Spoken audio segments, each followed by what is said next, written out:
Nixtieq lejla qabel xejn nilqak lill-aħwa tal-Kumpanija ta' Ġesu li ġew minn Malta lejla biex jiċċelebraw magħna mhux biss l-okkażjoni ta' din il-festa kbira tal-Gandlora imma wkoll ċentinarju importanti. ċentinarju li fih qegħdin ifakru meta l-ewwel Ġiżwiti daħlu fl-Indja, wieħed minnhom Awċi bħalna, Fader Anton De Bono, u bdew hemmhekk il-missjoni li għall-grazzja tal-Alla ta' sejra sal-ġurnata tal-lum. Grazzi tal-preżenza tagħkom u grazzi wkoll li għamiltu insistenza li niċċelebraw din it-tifkira ġewwa gżiritna. Għalina kienet importanti. Għadna kemm għamilna sinjali l-kol kemm aħna. Illi fih tifsira verament partikolari. Imxejna fl-imkien bid-dawl, bix-xema mixowla. Dan id-dawl huwa Ġesu. U din il-mixja hi simbolu tal-mixja tal-ħajja kollha tagħna. Immaġinaw li kieku hawnhekk jaqadlam ċappa. Il-ħabib tiegħek li qiegħed ma' ġembek, il-bank li qed tistrieħ fuqu, dak li għandek f'idejk il-mobile, il-kartiera, il-basket, isiru theddida. Fid-dlam kollox isir theddida. Għax dak li fid-dawl jgħinek u jkun ta' support u ta' sostenna għalik, fid-dlam jispiċċa ħafna drabi biex ifixklek, iwaqqek, jagħmellek il-ħsara. Ara kemm importanti d-dawl fil-mixja ta' ħajjitna. U dan id-dawl huwa Ġesu. Huwa Ġesu. Il-Vanġelu tal-lum li għadna kif smajna, Vanġelu mimli tifsiriet profondi. Jitkellem dwar l-ewwel qabel kollox il-liġi, it-toraħ, il-kelma. Il-kelma tal-Alla li hija d-dawl. Hija d-dawl għal ħajjitna, hija d-dawl għal ħajja tal-bniedem. U dan id-dawl, il-kelma tal-Alla li hija dawl tal-ġnus, jagħtina l-ispirtu. In-nies tal-Vanġelu tal-lum kienu mimlija bl-ispirtu ta' Alla. Marija u Ġuseppi, Ġesu, x'munu Anna, mimlijin bl-ispirtu ta' Alla. Mimlijin b'din il-kelma li tgħaddilhom kontinwament l-ispirtu ta' Alla. U jmorru fit-tempju biex jiċċelebraw dan l-ispirtu ta' Alla li jmexxi lil ħajjithom. U jagħmlu l-ġest tal-preżentazzjoni lil mulej. Dan l-ispirtu ta' Alla jgħinhom jarfu il-verità tagħhom. L-ispirtu ta' Alla permezz tal-kelma tiegħu jgħinna narfu il-verità ta' ħajjitna. X'inhi l-verità ta' ħajjitna? Dak li jagħmlu Ġuseppi u Marija bit-tarbija Ġesu. Imorru fit-tempju biex jgħidu lill-Alla fit-tempju, it-tarbija li inti tajtna mhix tagħna, imma hi rigal tiegħek, hi don tiegħek, hi għotja tiegħek. It-tarbija li inti tajtna ġejja kollha kemm hi minnek. It-tarbija li inti tajtna hi tiegħek u għalik. U minħabba fekk jagħmlu sakrifiċċju bħalli kieku biex jirriskattaw, biex iħallsu qatt mhu se tħallas lill-Alla għal don, għal rigal, imma sempliċement biex jarfu, biex jirrikonoxxu li t-tarbija Ġesu mhix xajr don, rigal. U hawn diġà il-kelma tal-Alla li tagħtina l-ispirtu tiegħu tibda tarrafna aħna minn aħna. Aħna don, aħna rigal, kull wieħed u kull waħda minna. Serħu raskom li l-ġenituri tagħna li għamluna qatt ma mmaġinawna kif aħna. Jekk immaġinawna, jekk ħolmu bina, żgur li qatt ma qatgħu dak li jimbataħna fil-konkret u fil-verità aħna. Għax aħna l-ewwel qabel kollox don li ġej minn Alla, rigal ta' Alla. Din hija verità illi ma rridux wisq biex nemnuha, ma rridux xi fidi ta' barra minn hawn biex naċċettawha. U mhux biss, aħna mhux biss ġejna minn Alla, imma sejrin għandu.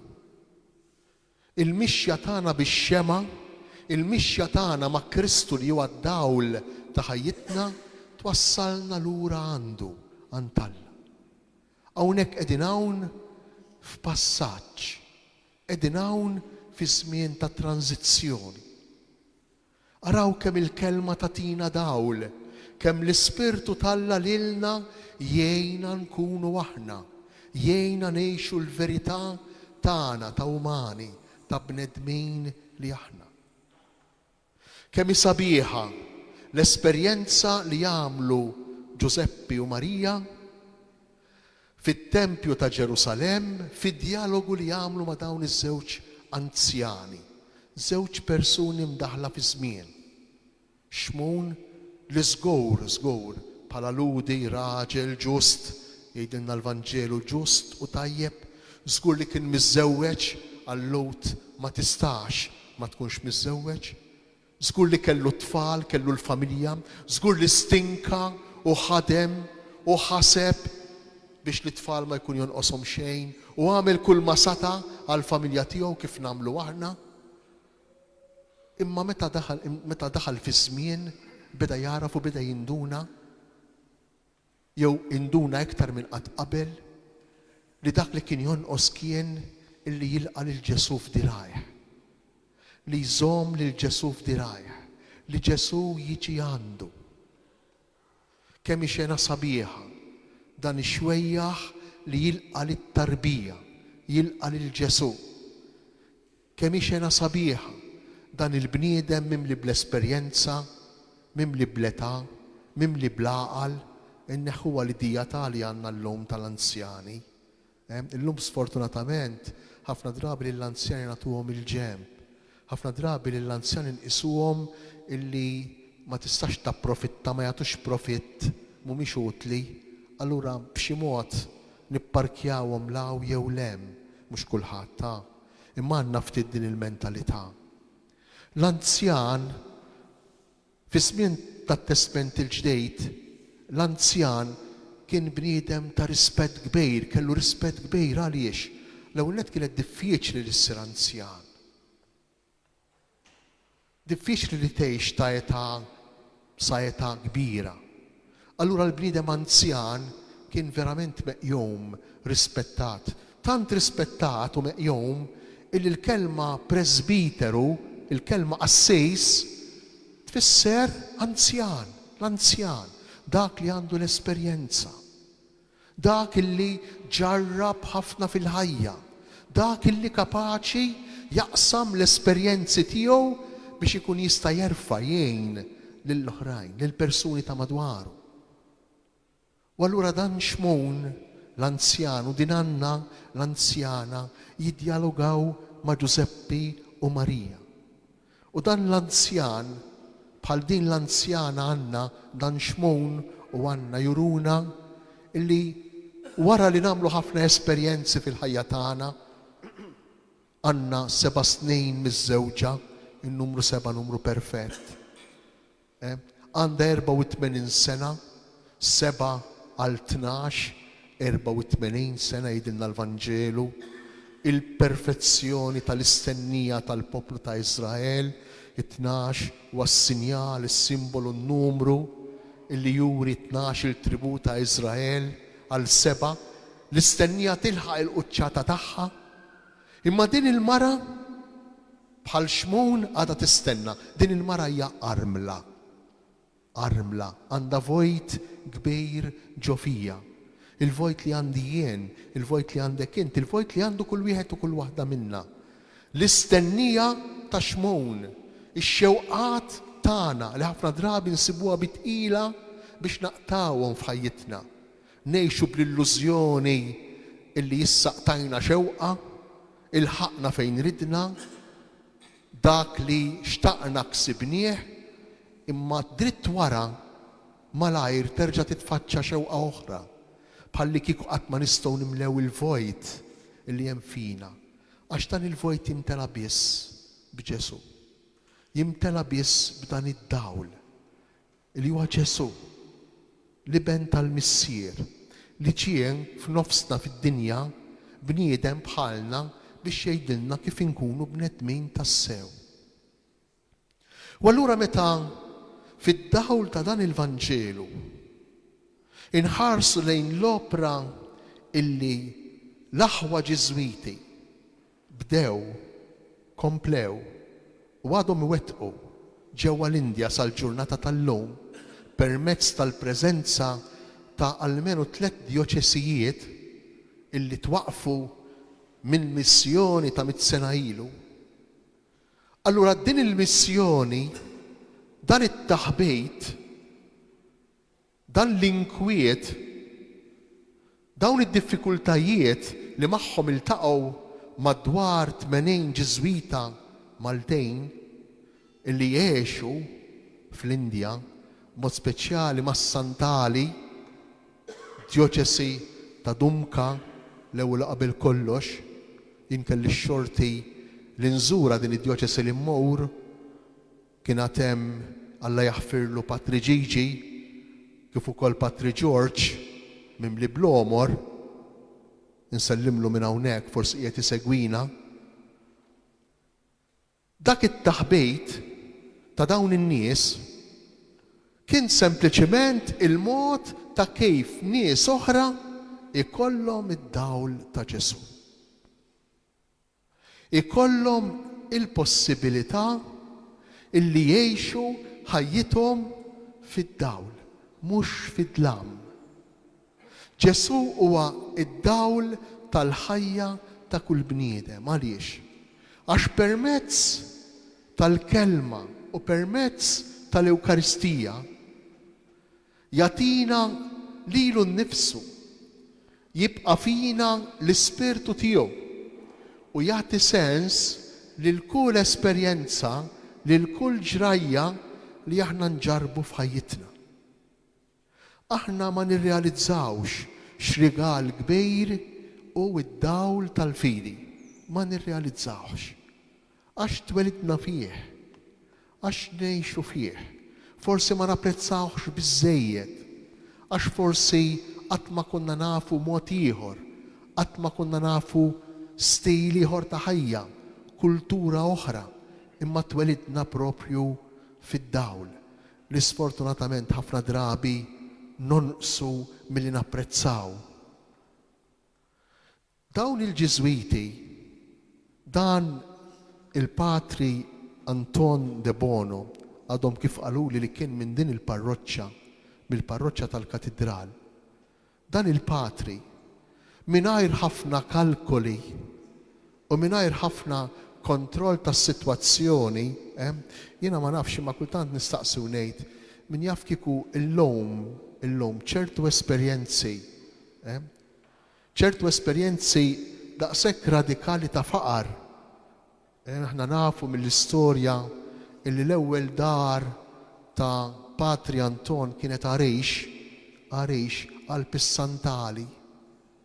Jiena naħseb li llum bil-mod ta' kif ngħixu l-ħajja u nħarsu lejn il-ħajja, bin-nuqqas ta' kuraġġ u bin-nuqqas ta' tama, qegħdin fis-sena tat-tama, bin-nuqqas ta' spirtu ta' Alla li għandna, jiena naħseb li llum kienet tkun ħafna iktar diffiċli biex inwettqu dak li ħafna snin ilu mingħajr mezzi.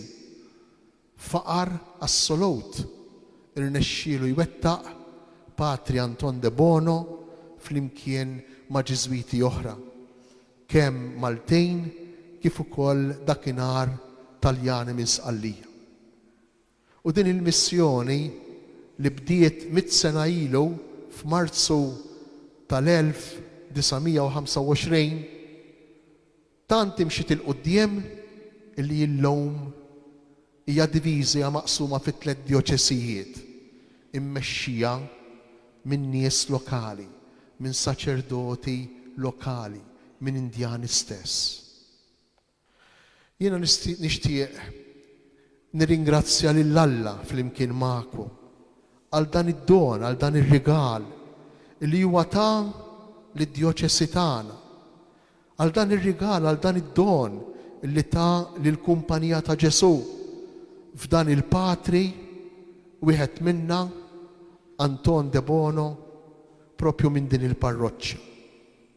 Imma dan ir-ringrazzjament tiegħi lill-Alla waqt din il-quddiesa irid jissarraf ukoll f'impenn għal kull wieħed u kull waħda minna. Sa ftit snin ilu kienu ħafna dawk il-familji li kellhom għal qalbhom illi jkollhom vokazzjoni saċerdotali jew reliġjuża. Veru, jista' jkun illi minħabba l-iżbalji tagħna stess, minħabba n-nuqqas ta' koerenza tagħna stess bħala saċerdoti, forsi aħna stess fi xkilna, jew aħna stess batna messaġġi ambigwi, messaġġi illi ma jagħmlux kuraġġ la lill-familji u lanqas liż-żgħażagħ. Però il-valur ta' persuna li tmur ixxandar il-Vanġelu, il-valur ta' persuna li tmur twassal id-dawl ta' Kristu, mhux biss f'pajjiżna, imma anki barra minn pajjiżna, dak il-valur illum jerġa' wisq ikbar milli kien darba. Żgur li d-dinja illum, anke d-dinja tagħna tal-Ewropa, li tħoss inqas il-bżonn tad-dawl ta' Kristu, li kuntenta tgħix fid-dlam jew fiċ-ċpar biex ma nkunx negattiv għal kollox. Żgur li f'din id-dinja ta' ċpar u ta' dlam li qed ngħixu fiha, id-dawl ta' xi ħadd li jmur iwassal lil Ġesu joħroġ biktar qawwa. Għandna iktar bżonnu. Għalhekk illejla nixtieq li waqt l-Ewkaristija, fil-waqt li nirringrazzjaw lill-Alla għal 100 sena minn din il-missjoni, mill-bidu ta' din il-missjoni ġewwa l-Indja, ejjew nitolbu lill-Alla biex jibgħat iktar ħaddiema għal ħsad tiegħu. Imma dawk ma jiġux hekk mill-ajru bil-magics, bil-mirakli, dawk jiġu billi aħna stess, kull wieħed u kull waħda minna nikkonvertu, nagħmlu daqsxejn ta' shift, nafdaw ftit iktar, nibżgħu ftit inqas, jekk xi ħadd mit-tfal tagħna minn uliedna ilissen kelma juri xewqa li jixtieq jimxi wara Ġesu, ejjew ma nfixkluhx, anzi, mhux li nibbuttawh, hekk le, imma li noħolqu klima fil-familji tagħna, almenu neutrali, jekk mhux pożittiv, klima pożittiva, kemm hi xi ħaġa sabiħa, kemm huma mberkejn, kemm huma ħenjejn, kemm huma sbieħ ir-riġlejn ta' dawk li jwasslu l-bxara tajba.